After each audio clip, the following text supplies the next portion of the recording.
My name is Gary Kaminsky, and I've been in the cannabis, I define cannabis as marijuana and hemp industry for over a decade. My career, I started as an SEC enforcement attorney, How about that? busting people for insider trading and market manipulation, and then I became a hedge fund manager, but I've always worked in regulatory intensive environments on a high level. In cannabis, I was recruited to help because it's the ultimate compliance geek's dream, yeah. right? It's like, fuck. So I started, one of my first jobs was representing what is now Verano on a legal compliance basis. Yep.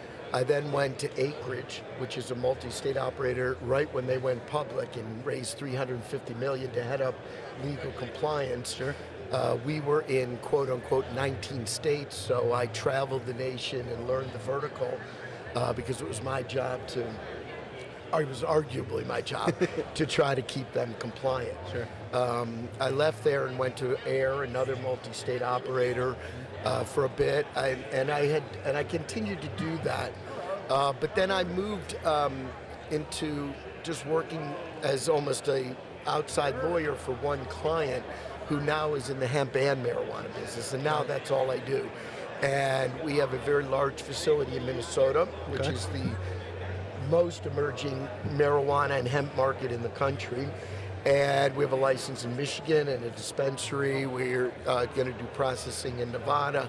We want a Florida license, Texas. So I have my hands in a lot of things. Yeah, that's a lot of different rules and regulations to learn, right? Because each state is unique. This one in New York, it feels like there's constantly new rules and things evolve, and the industry changes based on things that the state learns. And how do you keep up with all that? How do you keep it straight? Do you find consistency from state to state, or is everything a little bit different? Unfortunately, not, and it's kind of shocking that they haven't normalized the regulatory schemes on a state-by-state level. But I have to say, selfishly, that's why I have a job. Right. I mean, it's the ultimate navigation. Yeah. And it's almost if not daily lately, when it's in legislative session, weekly to monthly. And how do you keep track is that you have to spend a decent amount of time plugged into some good resources. Yeah. And with social media and some of the organizations, there's good resources. But I always say, cannabis is law and lore, and lore is the most important, because it doesn't matter what the law says. The local regulatory body kind of makes it up as they go, and then you have to deal with it. Yeah, it's interesting. I've always said that cannabis is almost a language, right? You almost have to learn how to operate in this space, but those that work, whether you're in the cultivation side, processing side, retail side, you want to focus on what you're good at, which is either growing, processing, or selling cannabis, right?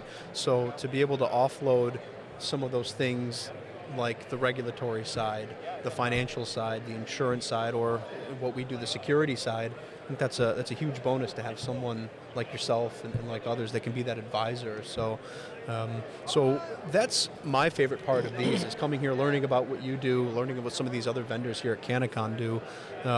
What does something like CannaCon do for you and your business? What's your objective? What are you here to learn here today? Well, my girlfriend lives in Buffalo, and I'm here for a couple weeks. All and right. My buddy's in the business, so he said they're having something in Rochester where I haven't been since I got stuck in the blizzard of '77 with my dad. So I said, why not come? Now, realistically, when I looked it up online, my view of it was certainly be some very good New York-based networking for brands and other players in the supply chain. Because we just got a Minnesota license, we are looking for brands. Sure. So that'll be a nice thing to see. Maybe some of these brands want to come there, and we're also having a license in Nevada and Texas. Yeah, you mentioned that Minnesota is emerging right now, and you said that it's really, really going strong. What are your observations as far as the New York market? We've been legal now for 2-3 years at this point, but what do you view as your state of the industry here in New York State? Well, when it first came, we had a license in the medical, Sure. the botanist, Yep. and others, and it was not very profitable. It was very difficult. And then you had the onslaught of the smoke shops, and even though I'm big in the hemp-derived business, that wasn't hemp-derived, that was just illegal weed. I think that the state's come a long way. I was skeptical at first. I knew it would take a while. The one thing about New York is that it's New York. I mean, the demand of New York City is something you can't recreate. So the market will be there. I'm really happy to see the dispensaries, because I've seen dispensaries all over the country, and these are really craft dispensaries. I mean, they're not chains. They're like somebody who spent a lot of time, energy, and money to come up with a concept, and they're trying to make a go of it against all odds, because you can't deduct the taxes, and the state is charging a ton of money in taxes and blah, blah, blah, but it's still their dream, and that is what New York was about. Sure. I still think it's going to be very hard to make money. It's tough, and New York gets that rap, right? That it's tough for businesses to make it here. What are still some of the objectives for some of the folks that are just starting out? If you're a new business here in New York, what do you need to get in line? As a consultant, what do you have people focus on first if you're just getting started? Well, I think that I've seen a lot of startup cannabis businesses in the last decade, and they don't have any money, or they have money that has to be allocated very carefully. And to get them to pay an outside vendor for an expertise, whether it be what I do, what you guys do, is a real challenge. And to get them to even pay you once they've agreed to pay you can be a challenge. On the other hand, having strategic relationships with some of these emerging, as I say, these, wing and a prayer businesses, I think if they are ethical and are willing to stand by what they say they're going to do, if you can be flexible in how you structure your relationship, it could be beneficial, but it also gets you into the business. I like that.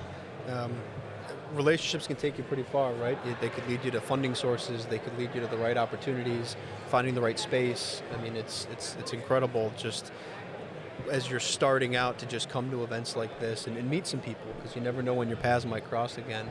Do you work at all in our space? Do you talk security compliance or anything on those lines with folks as well? My role is to review the SOPs that are written per the state mandate on what you have to have for security. You're talking about cameras, etc. Correct.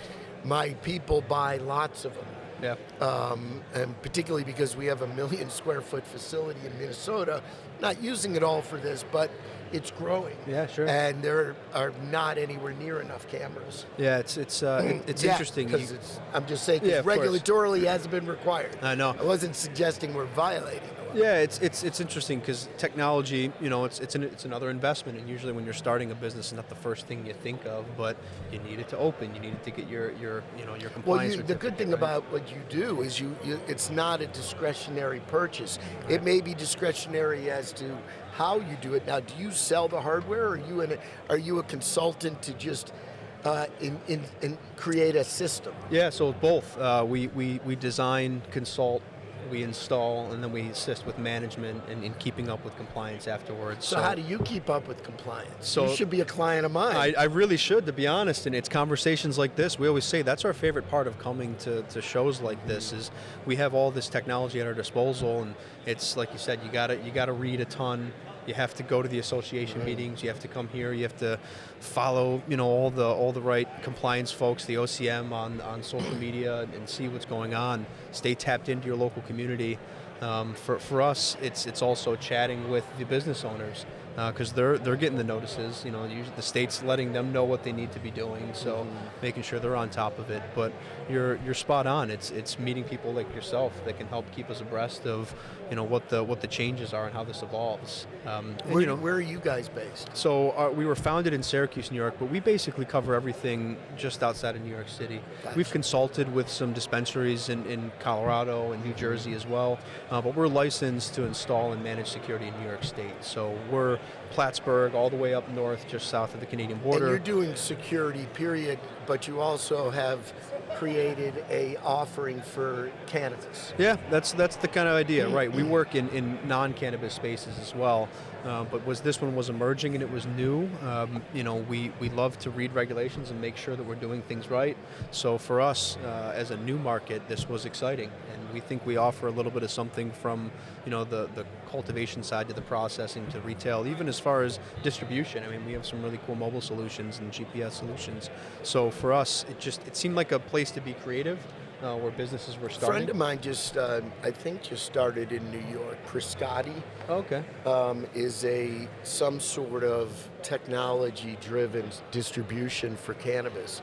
He was in New Mexico. He's in New Jersey and New York now. Very neat. I don't know. That's a tough side of the business. It is. It's interesting. Like I said, we think we have a lot of cool stuff, but we don't know how to apply it until we learn the challenges of the business owners and talk to people like yourself and hear, well, hey, what's the most common challenge for a business as it relates to us? So, yeah, that's what these conversations are about. So give me a plug for GSK Consulting. You know, if I'm a business in New York, you know, what can I go to you for? What's the, you know, what's the value you can offer me if I'm starting out in the cannabis space right now? Well, I mean, I have an extensive resume and background in the legal compliance side of the marijuana and hemp business. I've been what you call thought leader in both, mainly because of the legal side, regulatory.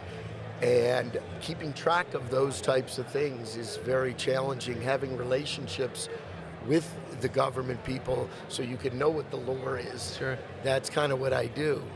But, you know, it's expensive, but you get what you pay for. Yeah, you're right. Like I said, you know, you have so much to focus on as a new business. You know, why not take some things off your plate? Well, the way I look at it is I was in the securities business, and that's a pretty regulatory intensive. Sure. However, and it's just known that you have to have certain things because it's legislated specifically. In this business, it's not legislated specifically for your business, it is security, but in all ways. But what's crystal clear is that if you're not compliant, the business disappears because you lose your license. Right. So when I speak to people in the vertical, whether it be at the retail level, the most challenging, or at the cultivation or processing, the idea is not to sit there and think about whether the law, or what I'm telling you, the SOP makes sense, other than if it's really inefficient. Right. Because the law doesn't make sense, but if we don't follow it, we don't have a job. That's right. And that's why you invest in prophylactic GSK consulting. I should give out